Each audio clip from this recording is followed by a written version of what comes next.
Edward Ferrars. Him being super sketchy. Next up is Robert, and by more of a plot line, I mean he gets murdered.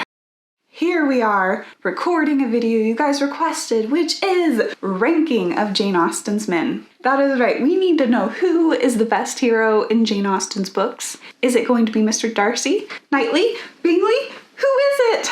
And just also rank the other random guys because they exist, they're there, and some of them need talked about way more than they get talked about. Just a quick note, I am going to be leaving off any of the Jane Austen villains that I already talked about years ago in my video on ranking Jane Austen villains. Mr. Collins just did not make the cut for today's video. I'm sorry. So let's dive into this list. There are 13 guys on this list, and the first one is Denny from Pride and Prejudice. Okay, this is one of those characters that I feel like a lot of people don't even remember exists in Pride and Prejudice. He is the guy who is responsible for introducing us all to Mr. Wickham. He brings Mr. Wickham around. He then also sort of knows that Wickham's going to run off with Lydia and then not marry her, but then he also then denies knowing that later. There's so much sketchy stuff going down with Denny here. We need more information about Denny than what we get in the book. It's interesting, in Death Comes to Pemberley, which is a spin-off, he does have more of a plot line, and by more of a plot line, I mean he gets murdered. That's not really a spoiler, that is literally the premise of Death Comes to Pemberley. It's a murder mystery trying to figure out who killed Denny. Anyway, I do have a whole review of Death Comes to Pemberley, both the book and the miniseries, so definitely check that out if you haven't yet. But I just feel like nobody ever talks about him, despite the fact that I feel like if Wickham had not shown up, Lydia and Kitty would have continued their great love affair because he was male. He was wearing a uniform, and he was in the area. Those are the great qualifications for romance for those two. So him being super sketchy is why he's number 13 on this list. Okay, who is next at number 12? The mystery.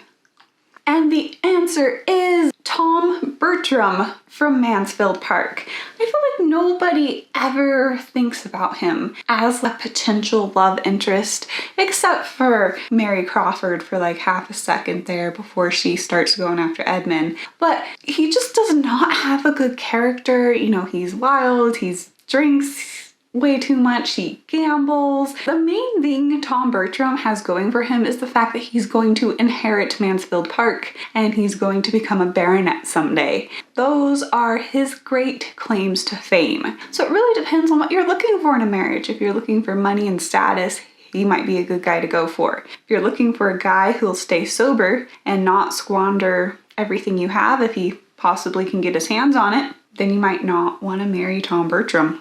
Editing Ellie here, just to pop in, because I wanted to say there are just so many sketchy guys in Jane Austen's books, and I feel like if a lot of them lived in the modern day, they'd be on the internet trying to steal people's personal information. I bet some of them would, and that just reminds me of this video sponsor, NordVPN. So NordVPN is a virtual private network service, or VPN. What is a VPN, you may ask? Well, basically it helps protect you, your data, and your privacy on the internet. You simply download their app on your devices like computers, tablets, and phones. You go through a super simple setup process and you are now more protected on the internet. How are you more protected on the internet? Well, in several different ways. One is, imagine you're at a coffee shop and you're connected to their public Wi-Fi. Over there is a sketchy guy who wishes he was Captain Denny, but he's trying to hack your internet connection and steal your personal data. But he can't because your data is being encrypted by NordVPN's advanced encryption. So, sad times for that guy. NordVPN also automatically blocks phishing websites, and it helps prevent internet providers and also marketers from tracking your browsing history or your messages or other personal data. But because you guys are the awesomest of viewers on the internet, NordVPN has a special offer for you. So go to nordvpn.com/Ellie to get a 2-year plan plus 1 additional month with a huge discount. And you can use my coupon code Ellie. So now that we all know how to be safer on the internet, let's see who is next on this list of Jane Austen men. Now for number 11. This one's not going to surprise you guys that he's so low on this list, especially if you saw my last video where I talk about how I feel about him, but Edward Ferrars. Yes, he makes me so mad. Yes, it's because he leads Eleanor on in the whole book. I feel like she's totally blinded by her affection for him when she's like, oh, he did this just because he's so principled. And it's like, a truly principled guy would not have led you on the whole book. So I think I've talked about this enough. Let's move on to number 10, which is Edmund Bertram. Now, I have to say that of like Jane Austen's like true main heroes, like the guys who end up with the heroines of the books, Edward Ferrars and Edmund Bertram are two of my least favorite. One of the reasons is I don't feel like either of them are worthy of the girl they end up with. Edmund spends the vast majority of Mansfield Park being dumb. The whole book he's chasing after Mary Crawford just because he thinks she's hot. He's totally ignoring all these major warning signs. He doesn't even notice Fanny's in love with him. So much stuff about Edmund. Seriously. Yeah, I don't think he's worthy of Fanny, just like I don't think Edward is worthy of Eleanor. These guys got way better than they deserved. I think we're on number 9 now, and it is Captain Benwick from Persuasion. So Captain Benwick is the friend of Captain Wentworth, and he's the one where his girlfriend dies and then he's super depressed about it and he's reading all this depressing poetry, and Anne is like, hey, maybe you should read less depressing poetry. And the next thing you know, he's married to Louisa Musgrove. That is Captain Benwick. I feel like Captain Benwick is ranking this high on the list because I just dislike all the guys below him on this list worse. I don't really have any true emotional reaction to him. Would I marry Captain Benwick? No. I guess I don't go for guys who are like, I'm going to read depressing poetry and then reboundly get married to some random girl. It's not exactly the greatest qualifications for a husband. Makes me really wonder how their marriage goes down, right? When he's married to Louisa, is there some moment when they both wake up and they're like, we have nothing in common. We don't even like each other, really. Again, that needs its own spin-off. Do I even read spin-offs? No, but every time I think of stuff like this, I'm like, someone needs to write a book about that. Will I read it? No, but it needs to happen. Up next is Colonel Fitzwilliam. It's the Colonel Fitzwilliam. I don't really know how I feel about Colonel Fitzwilliam. I feel like he has good taste, obviously. He likes Elizabeth Bennet, and Elizabeth is great. I feel like, too, he at least recognized that Elizabeth was not currently an option for him, and he let her know that. Unlike Edward Ferrars. If Edward Ferrars had let Eleanor know that it was not a possibility somehow, so much of Sense and Sensibility would have not happened. Like, so much of that drama and heartbreak would have been prevented from him having that conversation that essentially Colonel Fitzwilliam has with Elizabeth when he's like, I need to marry money, right? So at least the Colonel is upstanding on this front. I feel like the Colonel also recognizing that he needs to marry money and being honest about it is good. And he's not in denial about his position in life. Also, he just seems generally nice and friendly. If I was a rich heiress and Colonel Fitzwilliam was around and I ended up liking him in real life, like interacting with him, he might be a possibility. Yeah. So next up is Robert Martin. Yes, the guy from Emma that Emma tries to break up from Harriet, but then Harriet ends up marrying him anyway at the end of the book. Anyway, Robert Martin, I think, is one of the most overlooked characters in all of Jane Austen's books, and he's incredibly sweet. We see even after Harriet has totally turned him down and is sort of avoiding him, but still when he runs into her and it's a rainy day, he still feels the need to go warn her not to go down a certain path because it will be flooded with rain. And what type of guy does that? That is so sweet. And I feel like Robert Martin is so faithful to his love for Harriet and is just a great guy. He needs to be higher ranked in the Jane Austen world. Up next is Colonel Brandon from Sense and Sensibility. Okay, Colonel Brandon is just an interesting character. I think he's very principled in a lot of ways, which is good. He has a lot of good qualities about him. Things I don't like about Colonel Brandon is that he does go for the same type of girl. And as much as I love Marianne Dashwood, I feel like it's very artistic, but also emotionally unstable girls. Like, this is his type. I feel like clearly something with Colonel Brandon is slightly off. He goes for very young, slightly unhinged girls as his type. And so it makes you wonder about Colonel Brandon. But I do think he has a lot of great qualities. Okay, up next is Captain Wentworth. I know so many of you guys love Captain Wentworth. He has many great things going for him. I think on one side, he's one of the handsomest men in the Navy. So we have that. He also has money by the end of the book. But this is my interesting question. Like, how much of a lesson does he learn from what happened with Anne? I feel like he was being the epitome of being an obstinate, headstrong girl, only he was the obstinate, headstrong Navy captain throughout the whole book. And it makes me wonder, is he going to continue to be like that in other areas of life? Or has he learned his lesson? But imagine Anne trying to reason with him on something. Is he going to listen to her? Now, does he passionately love Anne? Yes. Does he write great love letters? Of course. So, I mean, if you want a guy who can really pen a love letter, you gotta go with Captain Wentworth there. Number 4 on this list is someone who often gets overlooked just because he's overshadowed by other characters in Pride and Prejudice, and that is Mr. Bingley. Bingley's an interesting guy. He's very amiable.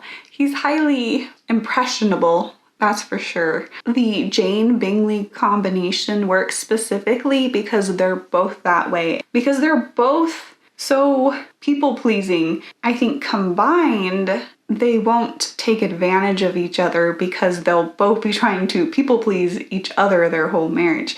Where if he had married someone with a more dominant personality, Mr. Bingley would be easily just ran over his whole marriage. And so I do think him and Jane are a good combination there. He ranks so high on this list because he's a genuinely good guy. He's very loving and kind to people. And he has just some excellent sisters who would not want to be related to Miss Bingley and Mrs. Hurst. I am joking on that point, guys.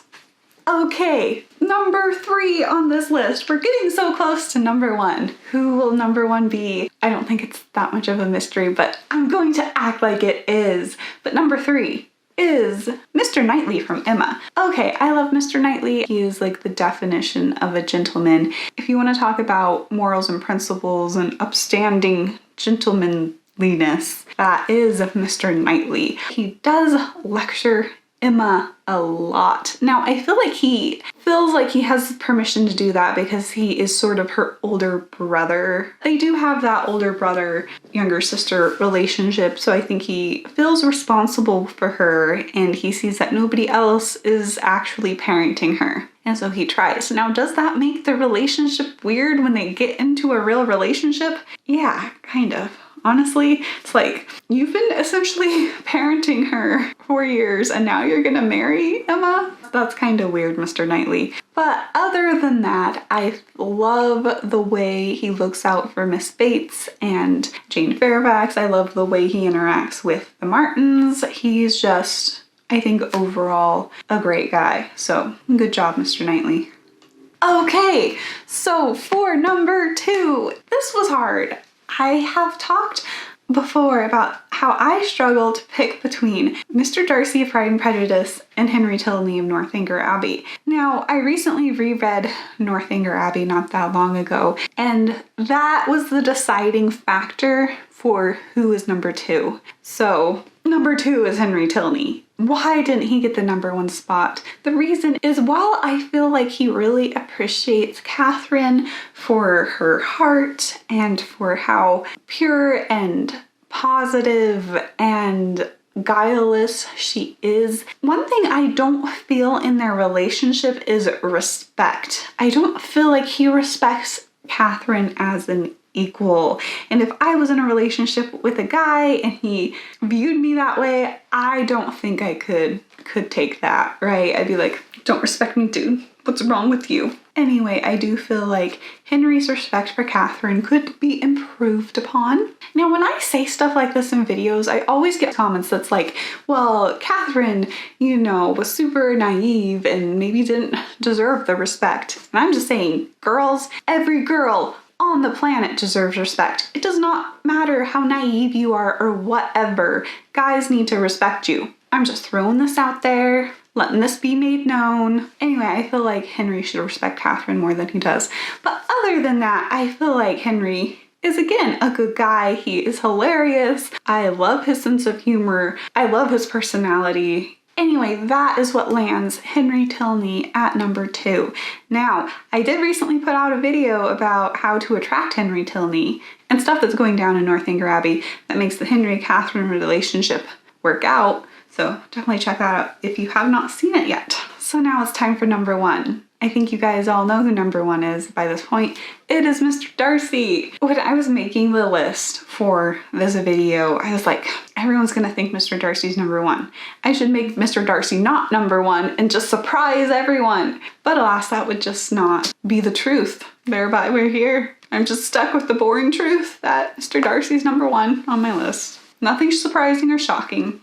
Okay, why is Mr. Darcy number 1 on this list? I have to say, again, when comparing him to Henry Tilney, I feel like he really respects Elizabeth by the end of the book. He's increased in humility. I feel like we see enough of Mr. Darcy's character change cemented by the end of the book to believe that he's going to continue to behave this way even after he's married Elizabeth. So I really do appreciate that he has had that inner transformation. I think Mr. Darcy is also very principled, and that was something that we saw from the beginning of the book. He was never not principled. So I feel like he already had a good foundational character, unlike the likes of Denny and Thomas Bertram. If you've seen my video on Pemberley, you know that Mr. Darcy's house doesn't hurt his position in this list either.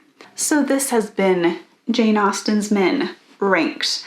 Let me know in the comments below who you think should be number 1 and who you think should be number 13. Who is your least favorite of these and who is your most favorite? Also, if you would like to, please subscribe or like this video or just be generally awesome because you are great at doing that. And keep having an awesome day because you're awesome. Bye! You know that I'ma keep it cool. With you I feel like breaking rules. On the edge, looking out with no parachute. You know I'm dreaming about